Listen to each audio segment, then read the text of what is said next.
Hola mi gente, ¿cómo están? Bienvenidos a Intimidad. Espero que te encuentres bien en cualquier lugar del globo terráqueo donde te encuentres. Y espero que me acompañes como siempre con tu Biblia. Perdonen que mis ojos están medio rojos hoy, no sé por qué será. Pero no es porque he estado llorando. Espero que me acompañes con tu Biblia al versículo del día, el cual se encuentra en Mateo 18:20 y dice lo siguiente: porque donde están dos o tres congregados en mi nombre, allí estoy yo en medio de ellos. Esto pues es algo maravilloso, es una promesa del Señor, el cual nos insta a congregarnos, a no dejarnos de congregarnos, y a su vez en este pequeño versículo nos muestra una de las características tan maravillosas que tiene nuestro Dios, que es el ser omnipresente. Es decir, que está en todos los lados, en todas las partes, en cualquier en cualquier lugar, en cualquier momento, en cualquier situación en que la iglesia se congregue. Entonces, como siempre, vamos a buscar nuestra palabra clave de hoy. Y precisamente es una sola, y es la palabra congregar, ¿no? Y se usó la palabra sinago. Vaya la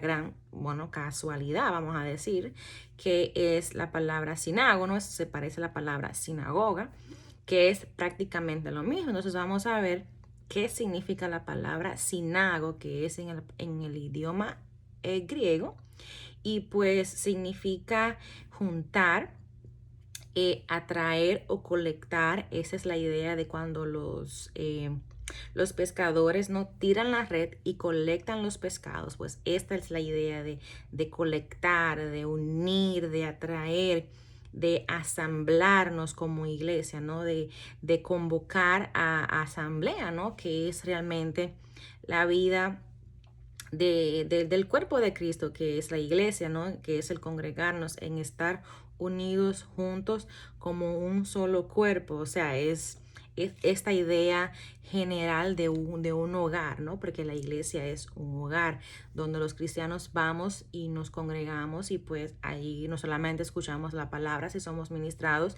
sino que también podemos, de la misma manera en que somos ministrados, dar, ¿no? Ministrar a otros. Y pues este pequeño estudio de hoy puede ser que sea bastante pequeño, no porque no tenga mucho que dar, sino porque pues he tratado de condensar todas las ideas, cosa de que, bueno, vayamos al punto rápido.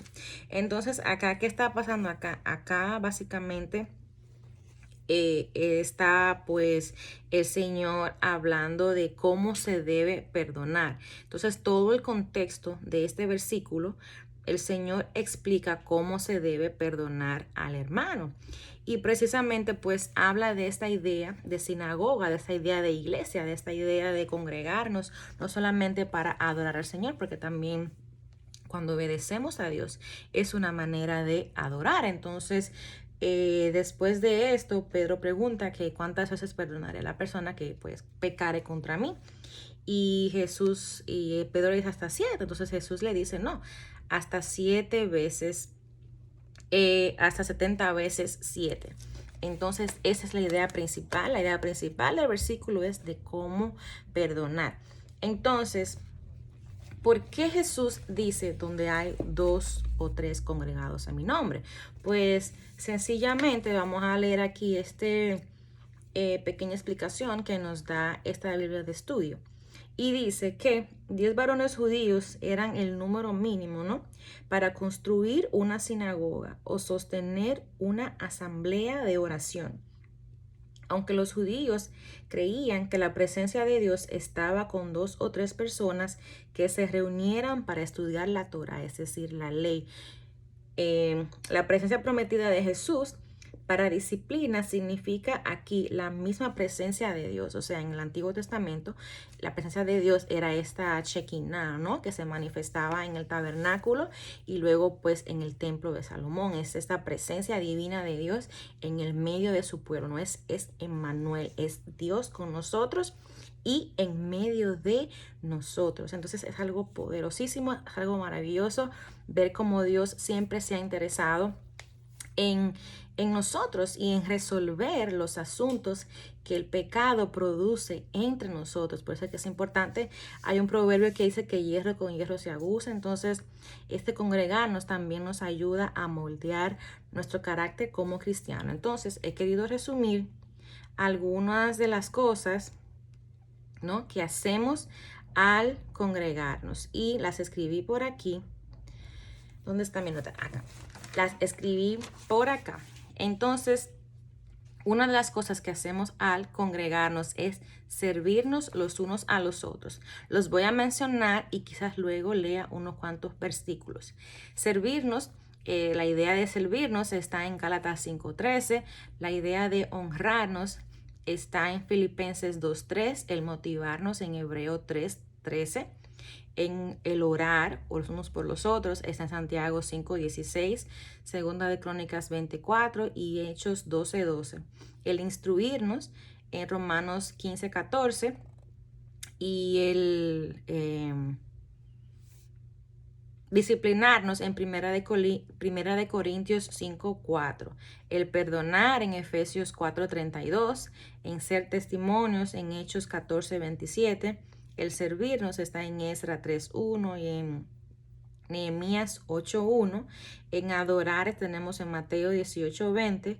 Y en llorar, ¿no? Y en este sentimiento cuando un hermano muere o cuando estamos pasando por una situación muy difícil, pues esta coinonía, ¿no? Esta comunión de llorar y de sentir lo que el otro siente, y está en Lucas 24:33. En este pasaje en particular es cuando el Señor pues muere, ¿no? Y los discípulos se reúnen en el aposento y allí se reúnen para pues llorar, ¿no?, la partida del Señor, sin siquiera imaginar que el Señor se les iba a aparecer más tarde. Entonces es esta idea, ¿no?, de reunirnos como un solo cuerpo cuando sucede algo en particular o como iglesia, ¿no? El unirnos para llorar o para sentir el dolor o para apoyarnos los unos a los otros. Entonces vamos por lo menos a leer un versículo. Vamos a leer varios versículos para que entendamos pues esta importancia que tiene la iglesia de Cristo cuando se reúnen, ¿no? Entonces es importante entender que el Señor no quiere que dejemos de congregarnos, como dice Pablo, y como algunos lo tienen por costumbre. Entonces vamos a ir a servirnos a Gálatas 5:13. Gálatas 5:13 dice lo siguiente: porque ustedes, hermanos, a libertad fuimos llamados, solamente que no usemos la libertad como ocasión para la carne, sino para servirnos por amor los unos por los otros. Y Jesús dice también en la palabra que en esta manera conocerán que son mis discípulos, ¿no? Si tenéis amor los unos por los otros. Quiere decir que el servirnos también está esta idea del amarnos, ¿no? Y si nos servimos es porque nos amamos, porque Jesús también en una ocasión dice que yo, siendo no Dios, he estado entre ustedes como aquel que sirve. Entonces pienso que el que sirve es el más grande entre nosotros, y esa es la idea, ¿no?, del servirnos. El maestro vino a lavarnos los pies, entonces también nosotros tenemos que imitar su ejemplo, que también él nos insta a eso. Entonces, para motivarnos vamos a buscar a Hebreos. Vamos a ver Hebreos, a ver, ¿dónde voy? Aquí, Hebreos 3:13. Hebreos 3:13 dice lo siguiente: antes exhórtense los unos a los otros cada día, entre tanto que se dice hoy, para que ninguno de ustedes se endurezca por el engaño del pecado. O sea, el motivarnos no es, tú puedes, tú sigues, adelante, somos victoriosos. Sí, eso es importante, pero es el motivarnos, ¿no?, a llevar una vida que glorifique a Dios, una vida donde nos santifiquemos mucho más y donde pues tengamos por seguro, como dice aquí, ¿no?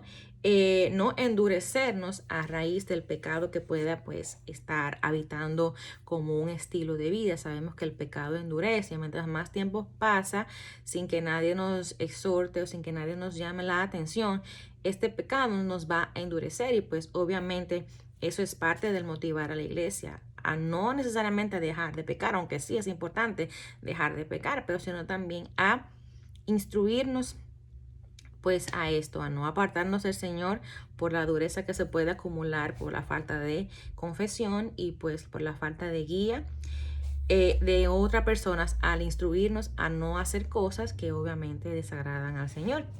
Entonces, para adorar, vamos a buscar, o para perdonar, para ir en la misma idea del versículo del día de hoy.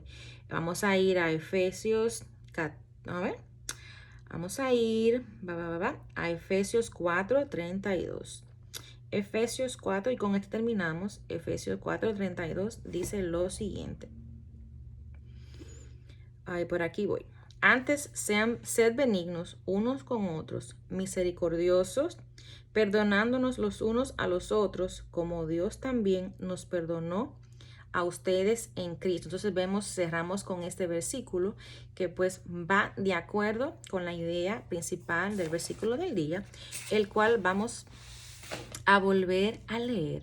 Dice, porque donde están 2 o 3 congregados en mi nombre, allí estoy yo en medio de ellos. Entonces aquí está Cristo en medio de nosotros, no solamente como el centro de atracción que Él lo es, sino también como aquel que sirve, como aquel que sufrió también, como aquel que es el que da la paz entre dos personas que están enemistadas dentro del cuerpo de Cristo y también la paz al mundo, aquel que es el Cordero de Dios, que quita el pecado del mundo. O sea, Jesús está en el medio de nosotros, en nosotros, entre nosotros, como ese mediador, como esa persona que sabe, ¿no? Que sufrió como humano a pesar de ser Dios en la carne.